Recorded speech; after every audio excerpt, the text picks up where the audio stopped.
너희가 어떻게 행할지를 자세히 주의하여 지혜 없는 자 같이 하지 말고 오직 지혜 있는 자 같이 하여 세월을 아끼라. 때가 악하니라. 그러므로 어리석은 자가 되지 말고 오직 주의 뜻이 무엇인가 이해하라. 술 취하지 말라. 이는 방탕한 것이니 오직 성령으로 충만함을 받으라. 시와 시 찬송과 신령한 노래들로 서로 화답하며 너희의 마음으로 주께 노래하며 찬송하며 범사에 우리 주 예수 그리스도의 이름으로 항상 아버지 하나님께 감사하며 그리스도를 경외함으로 피차 복종하라. 아멘. 기도하겠습니다. 은혜가 충만하신 아버지 하나님, 이 붉은 종우의 성령을 충만하게 하시고 오직 하나님의 말씀만 전하게 하옵시고 인간의 약함과 인간의 지혜와 경험과 지식을 가려주시옵소서. 예수님 이름으로 기도하옵나이다. 아멘. 이스라엘에서 시작된 예수님의 가르침이 전 세계로 전파되는 과정에서 기독교는 세 번의 큰 만남을 가졌습니다. 첫째는 헬라 문화와 헬라 철학과 기독교의 만남이었고, 두 번째는 헬라 세계를 포함한 전 세계의 타종교와 만남이었습니다. 그리고 세 번째는 과학 기술과의 만남이었습니다. 기독교가 처음으로 세계를 향해서 뻗어나가면서 헬라 철학을 만나게 되었는데,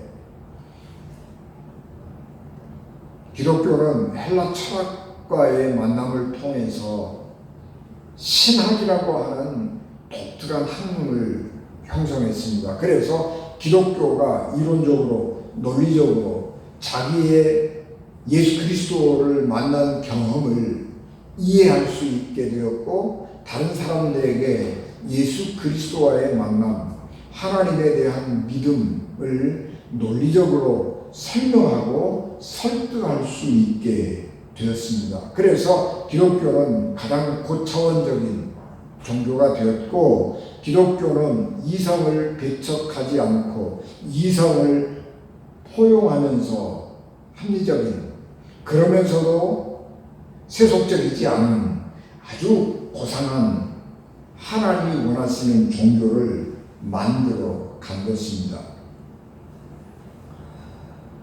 뿐만 아니라 타종교 혹은 타 문화와의 만남을 통해서 우리 기독교는 하나님이 우리에게 주신 생명이 얼마나 귀한 것인지 하는 것을 발견하게 됐습니다. 생명의 존은 하나님께서 만드신 이 세상의 모든 것이 얼마나 귀한 것이냐 하는 것들을 깨닫게 되었고, 우리 기독교인들이 가지고 있는 윤리와 세상 사람들, 기독교, 예수님을 알지 못하는 사람들이 가지고 있는 윤리와 삶의 방식이, 라이프 스타일이 얼마나 다른 것과 다른 것이냐 하는 것을 이렇게 비교해 보면서 우리는 스스로가 기독교가 가지고 있는 윤리, 기독교가 가지고 있는 삶의 양태가 얼마나 고차원적인 것이고 고상한 것인가 하는 것을 알게 되었습니다. 그래서 기독교는 굉장한 자부심을 갖게 되었고, 세속의 문화를 변화시키고 수없이 많은 사람들을 구원했습니다. 소득이 높다고 그래서 선진국이라고 말하지 않습니다. 선진국이라고 하는 것은 소득이 높을 뿐만 아니라 그 사회 자체가 얼마나 이 사회적 약자들에 대해서 배려하고 그 사회적 약자들과 더불어서 살아가기 위해 노력하고 있는가 하는 것을 보면서 그 나라가 선진국이냐 경제적 동물에 불과하냐라고 하는 것을 구별한 것입니다. 선진국들은 선진 문화를 가지고 있는 나라들인데, 그 선진 문화라고 하는 것은 기독교 정신이 사회의 제도와 법제화된 나라들입니다.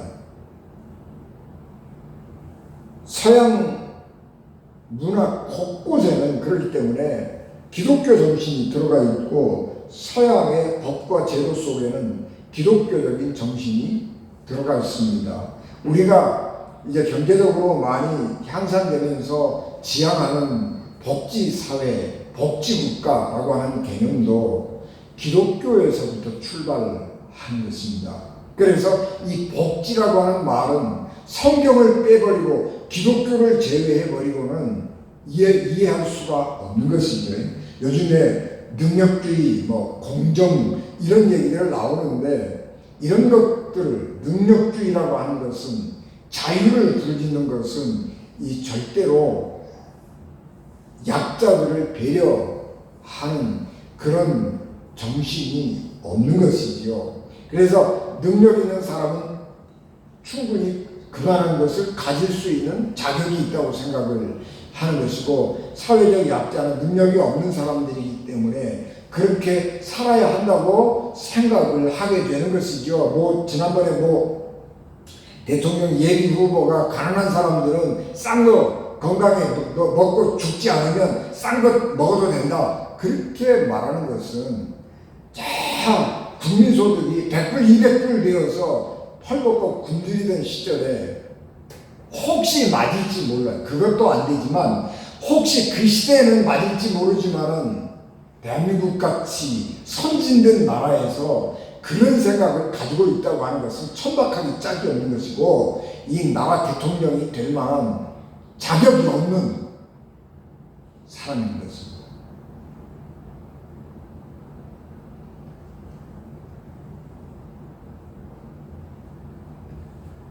그래서 기독교는 어떤 종교도 하지 못한 세계사회에서 유례를 찾기 어려운 인류 역사에 대한 공헌을 한 것이고 그것은 우리가 믿는 기독교가 얼마나 고귀한 종교인가 하는 것을 깨닫게 되어서 기독교인들이 신앙적 자부심을 갖게 되었습니다. 그런데 현대에 이르러서 기독교는 과학기술과 만나게 되었는데 이 기독교와 과학기술과의 만남은 기독교를 정말 곤혹스럽게 만들고 있습니다. 근현대에 이르러서 과학과 기술의 발전은 눈부시게 이루어졌고 이 과학기술이 발달함에 따라서 철학도 점점 따라가면서 변화되어 왔는데 과학기술이 발달함에 따라서 철학은 인본주의로 자기중심주의로 바뀌게 되었습니다. 그래서 과학의 발전에 힘입어 발전한 인본주의는 오늘날 종교의 수준에 이르렀고 그래서 미국에서 가장 큰 종교는 인본주의다. 그렇게 말하게 되었습니다. 과학이라고 하는 것, 기술이라고 하는 것은 물질주의에 근거한 것이기 때문에 영혼과 정신을 근본적으로 부정하는 것입니다.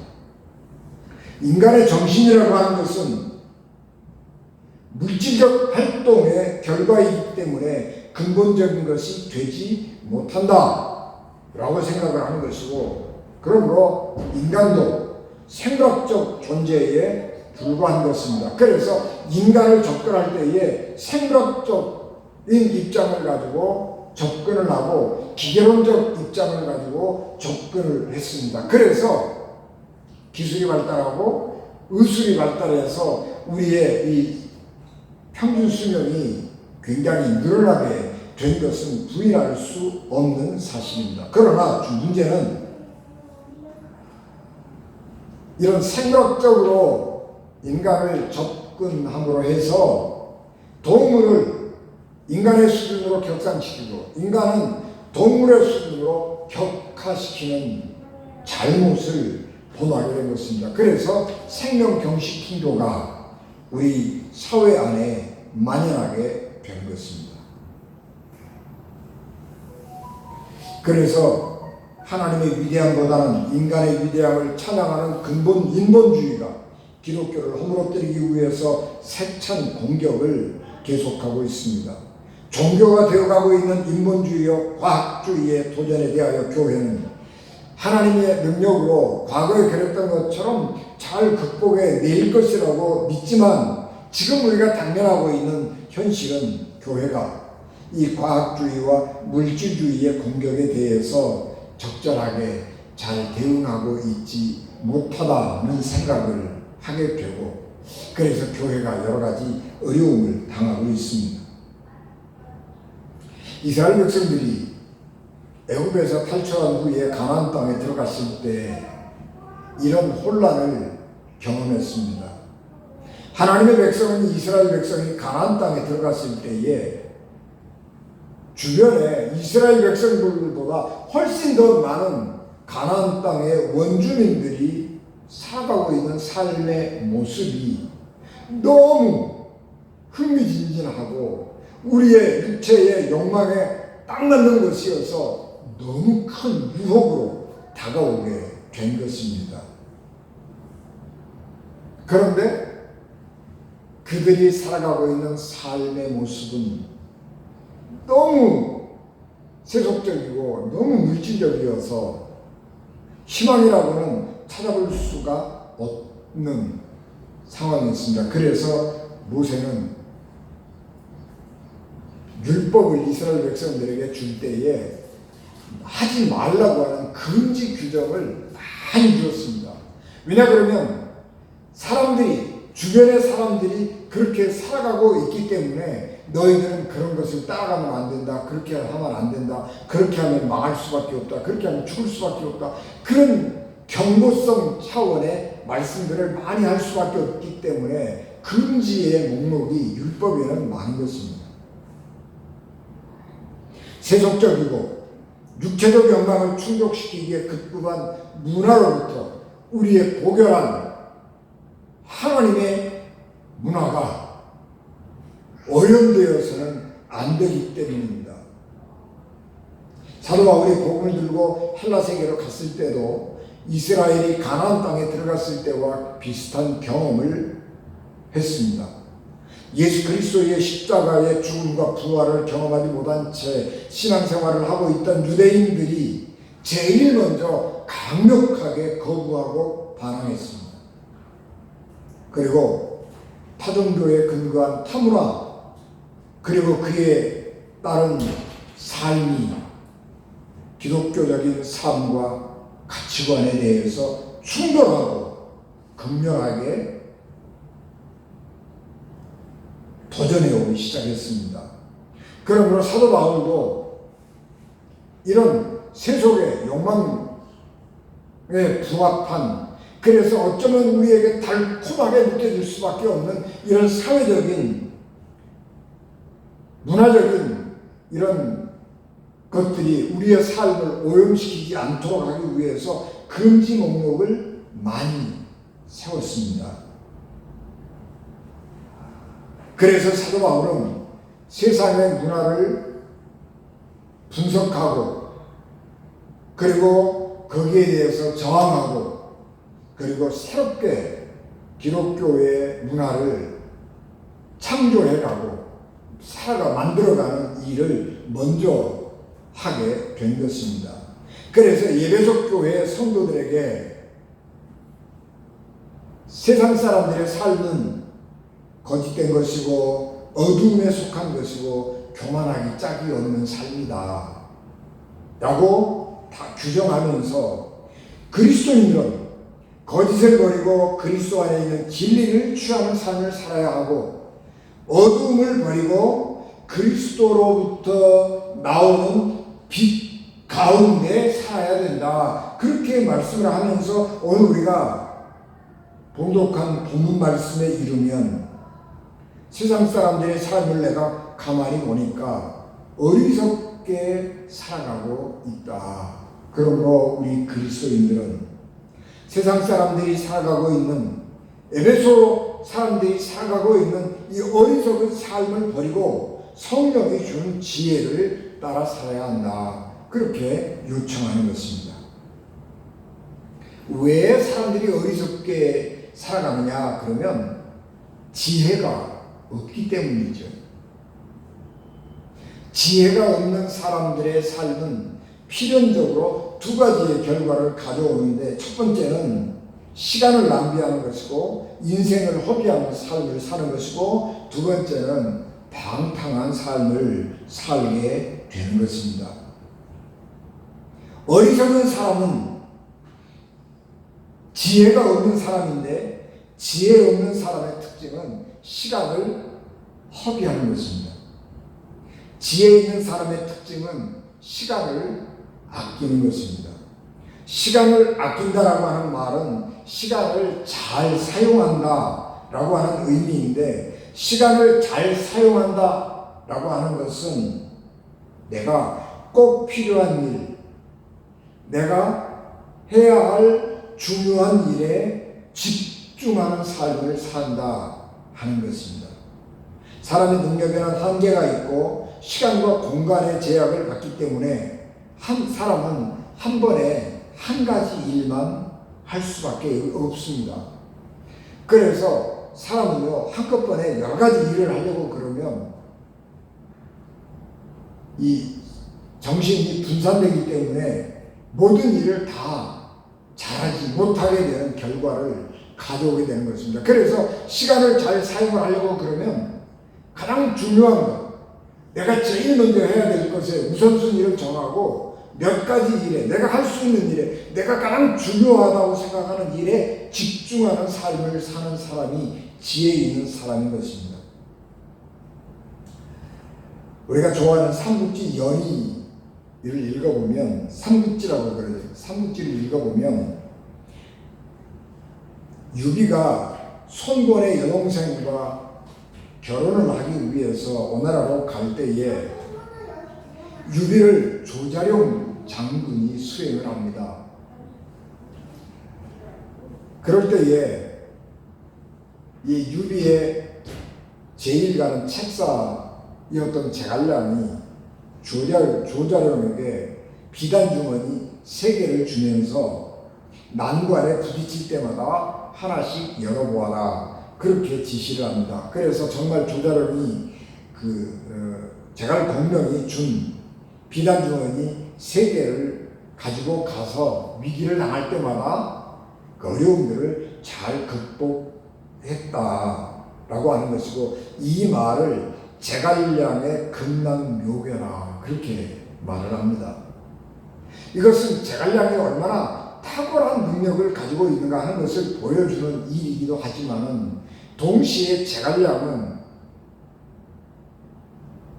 만기칠남이라고 그러죠.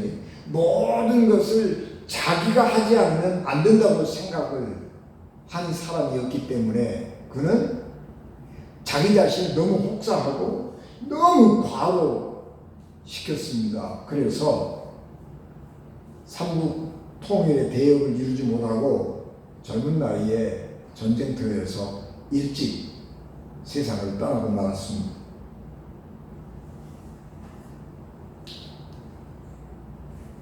지혜 있는 것 같지만 사실은 그런 삶을 사는 사람은 어리석은 사람입니다.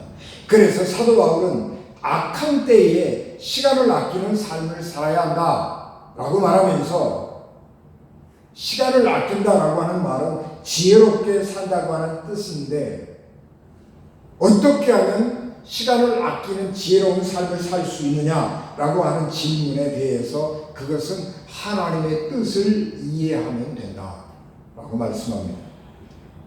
기독교는 깨달음의 종교가 아니라 순종의 종교입니다.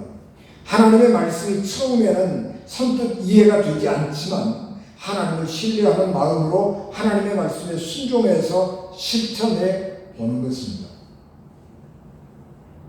하나님의 말씀을 신뢰하는 마음으로 마음에는 안 들지만 순종하고 하나님의 말씀을 실천해 보면 그 속에서 하나님의 말씀을 실천하는 과정에서 얻어지는 지혜가, 터득되는 지혜가 굉장히 많습니다. 그래서 그 터득되는 지혜를 우리의 삶에 다시 이렇게 흡수해가지고 우리의 삶이 좀 더 발전되고 진보적인 삶을 살 수가 있는 것입니다. 그러므로 지혜로운 삶을 살려고 하면 제일 먼저 하나님의 뜻이 무엇인지를 이해하고 그 말씀에 순종하는 삶을 살아야 합니다. 이 땅에 살면서 우리가 여러 가지 멘토가 많이 필요하죠. 그러나 우리 그리스도인들에게 우리가 살면서 가장 최상의 멘토는 성령인 것입니다. 그래서 성령의 지도를 받고 성령을 멘토로 삼아서 우리가 살아가면 지혜로운 삶을 살 수가 있습니다. 두 번째로 지혜로운 사람은, 지혜가 있는 사람은 방탕한 삶을 살지 않습니다. 방탕이라고 하는 말은 주색잡기에 빠져서 행실이 좋지 못함이라고 하는 말인데, 방탕한 사람의 가장 큰 특징은 술에 취해서 산다는 것입니다. 술이라고 하는 것은 전 세계적으로 그리고 가장 오래된 인간의 기호식품입니다. 그래서 이스라엘도 포도주로 술을 만들었고, 그리고 그 포도주로 즐기기도 했지만 하나님 앞에 제사를 지내기도 했습니다. 어느 나라든지 축제 때에는 술이 빠지지 않는 것입니다. 술은 그만큼 우리 삶의 기쁨과 위안을 주는 기호품인 것입니다. 그러므로 술 자체가 나쁘다 그렇게 말할 수는 없지만, 습관적으로 술에 취해서 살게 되면 반드시 나쁜 결과를 가져올 수밖에 없기 때문에 술에 취해서 사는 사람은 방탕한 삶을 살게 되는 것입니다. 술에 취해서 사는 사람은 반드시 나쁜 삶의 결과를 가져오게 되는 것입니다. 술에 취한 사람이 좋은 행실을 할 수가 없고 좋은 삶의 열매를 맺힐 수가 없는 것입니다. 그래서 습관적으로 술에 취해서 사는 사람은 방탕한 삶, 즉 주색잡기에 빠지게 되어서 나쁜 행실을 갖게 됩니다. 그래서 술에 취해서 사는 사람은 삶을 낭비하게 되고 시간을 낭비하는 어리석은 사람이 됩니다. 그래서 사도 바울은 술 취해서 사는 삶 대신에 그리스도인들은 성령에 취해서 살아야 한다고 말씀합니다. 성령에 취해서 사는 사람은 지혜로운 사람인데, 성령에 취해서 살면 그 삶이 정결해지고 고결해집니다. 정결하고 고귀한 삶은 하나님께 드리는 예배 속에 집결되어 있습니다.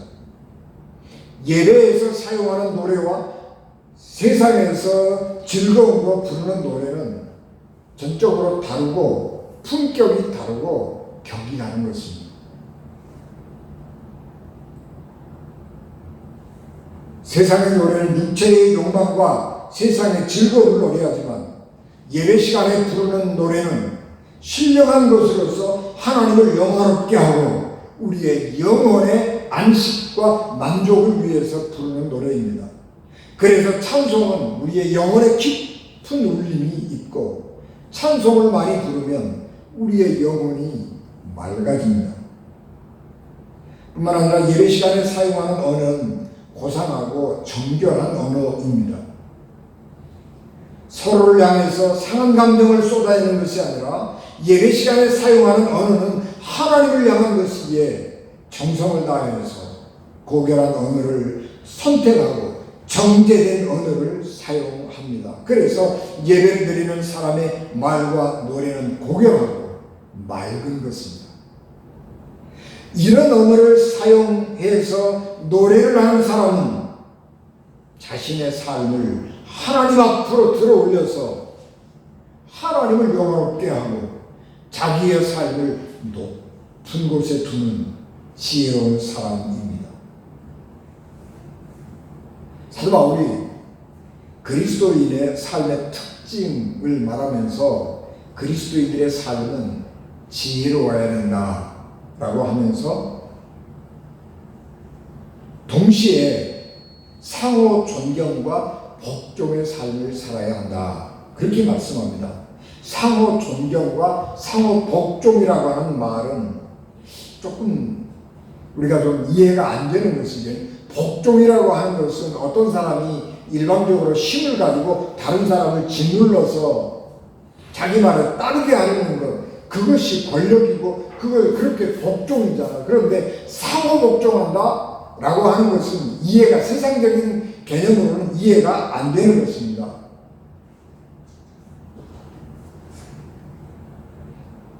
인본주의 융론적 세계관을 가지고 사는 사람의 삶은 기본적으로 교만합니다. 그래서 다른 사람들에게 복종하고 순종하려고 하는 삶을 살려고 하지 않습니다. 내가 다른 사람을 지배하고 군림하고 내가 힘으로 다른 사람을 눌러버려서 복종하게 만들기를 즐거워하는 것이지, 내가 낮아져서 다른 사람을 섬기고 다른 사람에게 복종하는 것, 그거는 아주 비굴한 짓이라고 생각을 하는 것입니다.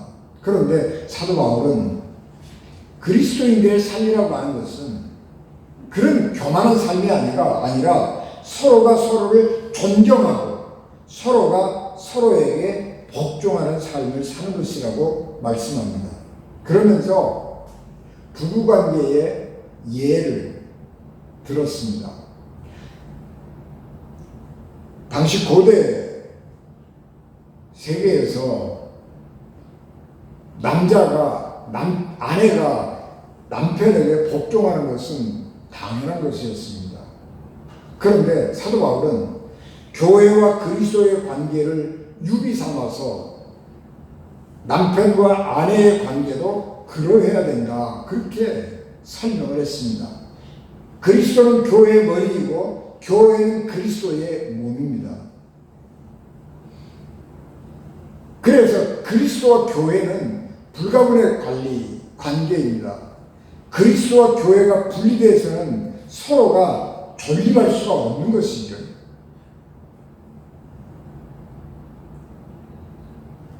남편과 아내도 마찬가지입니다. 남편과 아내도 따로 떨어져서 부부로 존립할 수가 없는 것입니다. 남편과 아내는 차이는 있지만 서로가 서로에게 서로 복종하는 관계를 가지고 살아야 하는 것이고, 서로가 서로를 존중하는 마음을 가지고 살아야 하는 것입니다.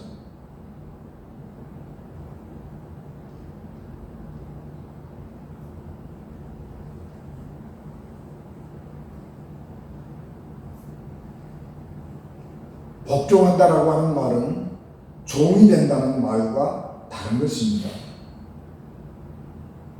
우리는 서로가 서로에 대한 존경심을 가지고 존중하고 서로가 서로에게 굴복하는 것입니다. 요즘에 인본주의, 과학주의, 유물주의 이런 것들은 자기중심적인 삶을 사는 것이 당연하게 여기고 그렇게 사는 것이 잘 사는 것이라고 생각을 하기 때문에 근본적으로 교만하지요. 그래서 인간에 대한 예의를 갖추지 않는 사람들이 굉장히 많이 있습니다. 그래서 인간에 대한 예의가 없이 교만한 사람들이 굉장히 많아서 우리가 전통적으로 가지고 있던 장유유서 이런 개념들이 없어져 버리는 것이죠. 가진 자는 못 가진 자를, 높은 자는 낮은 자를 하대하고 박대하고 인간 취급 안 해도 된다고 생각하는 사람들이 너무너무 많이 있는 것입니다.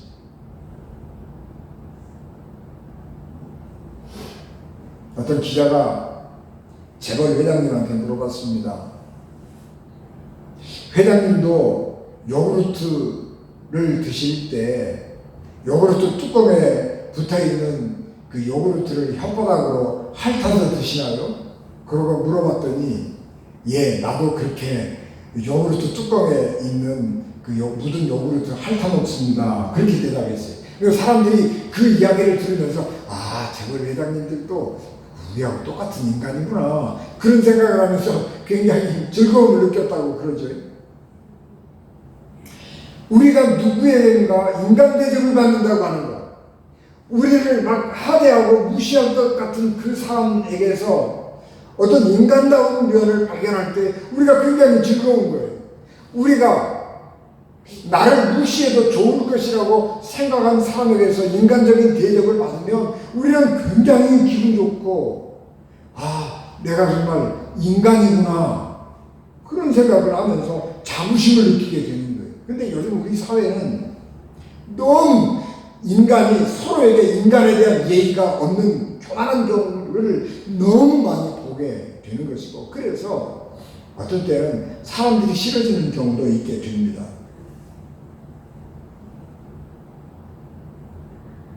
남편과 아내가 수직적인 관계에 있는 것이 아니라 평등한 관계에 있는 것처럼 그리스도인들은 인간이 인간을 대할 때에 수직적인 관계가 아니라 수평적인 관계에 있다고 하는 것을 기억하고 서로를 존중하고 서로가 서로를 향해서 복종하는 삶을 사는 것입니다. 그래서 서로가 서로에게 예의를 다하고 예의를 갖추는 삶을 사는 것입니다. 인간이 인간에게 대해서 예의를 갖추지 않는 사람은 천박한 사람입니다.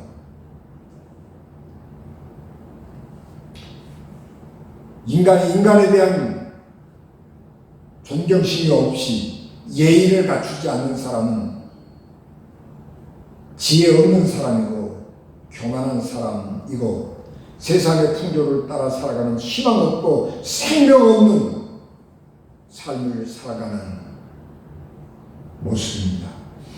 이제 우리는 사도 바울의 말씀을 따라서 우리의 삶을 성령 안에서 개혁해야 합니다. 루터가 시작했던 종교개혁은 교리를 바꾸는 개혁이었습니다. 이제 우리가 새롭게 대면하고 있는 이 위기 상황 속에서 인본주의와 과학기술 제일주의, 유물주의 시대 속에서 살면서 이런 거대한 세속의 물결이 교회와 그리스도인들 앞에 도전해 오고 있는데 우리는 성령 충만함을 받아서 하나님의 능력과 성령의 도우심으로 우리의 삶을 개혁하는 종교개혁, 삶의 개혁을 이루어야 합니다. 지금 우리는 무종교의 시대를 살아가고 있는데 이것은 옳은 삶이 아닙니다. 언젠가 사람들이 많은 시행착오를 겪으면서 우리의 삶이 잘못되었다고 하는 것을 깨달을 날이 올 것입니다. 그런데 그 깨달음을 할 때까지 그냥 기다리고 있다면 우리는 너무 많은 대가를 치러야 할 것입니다. 근래는 우리는 확연히 달라진 기후 변화를 경험하고 있습니다. 그리고 이 달라진 기후 때문에 전 세계적으로 지구적으로 재난을 많이 겪고 있어서 기후 변화라고 하는 말 대신에 기후 재난, 기후 재앙이라고 하는 자극적인 말을 사용합니다. 우리가 어리석은 삶을 산다면 인류의 미래는 없고 생명이 없는 삶을 살게 될 것입니다. 인류는 지구상에서 가장 번성한 종이어서 사실상 지구상에서 인류의 천적은 존재하지 않습니다. 오직 인간의 적은 인간 자신일 뿐입니다. 인간의 탐욕과 교만으로 인해서 지혜 없는 삶을 계속 살면서 인간 스스로의 영광을 추구하는 삶을 살게 된다면 인간은 희망도 없고 생명도 없는 삶을 살다가 마침내 죽음에 이를 것입니다. 오직 이 폐역한 세상, 악한 세상 가운데에서 우리는 그리스도인들은 성령을 가득히 받아서 하나님의 뜻을 알고 우리의 삶을 복음으로 새롭게 개혁해서 하나님의 지혜로 생명과 소망을 사는 우리 은진 가족 되시기를 주 예수 그리스도의 이름으로 축복합니다. 아멘. 기도하겠습니다. 아멘. 은혜가 충만하신 아버지 하나님, 주의 은혜를 저희들에게 충만하게 하옵소서. 세상 풍조는 나날이 변하고 하나님을 반역하고 하나님을 대적하고 하나님의 말씀을 멸시하는 무종교의 시대를 살아가고 있는데, 분명한 사실은 우리가 지금처럼 살아가면 망할 수밖에 없다는 사실을 믿음으로 하나님의 말씀의 경고로 알게 해줍니다. 하나님, 우리가 이런 삶들을 바꾸게 도와주시옵시고, 옛 우리의 믿음의 선진들이 하나님의 말씀 가운데 성령의 능력 의지하고 살아감으로 세상을 변화시키고 세상을 구원하고 많은 사람을 구원했던 것처럼, 오늘 우리 그리스도인들이 이 시대를 구원하고 우리 교회가 세상을 구원하고 세상 사람들을 바른 길로 인도하는 등대가 되도록 하나님께서 교회와 주의 백성들을 축복하시고 성령을 이 땅에 충만하게 주시옵소서. 우리 주님 예수 그리스도 이름으로 기도하옵나이다. 아멘.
지금은 교회의 머리가 되시며 길이요 진리요 생명이 되셔서 우리를 하나님 나라로 인도하신 예수 그리스도의 은혜와 죄인들을 구원하시려고 자기 아들 십자가에 버리신 하나님 아버지의 극진하신 사랑하심과 성령님의 감동, 감화, 역사, 위로, 교통, 내게 주관하시니 예배를 마치고 돌아가는 사랑하는 성도들 생명과 가정과 기업 위에 각 처소에서 영상으로 예배드리는 우리 은진 가족들, 가정과 기업과 자녀들 위에, 그리고 피값으로 세우신 우리 은진 교회 위에 지금부터 영원히 함께 하시기를 간절히 축원하옵나이다. 아멘.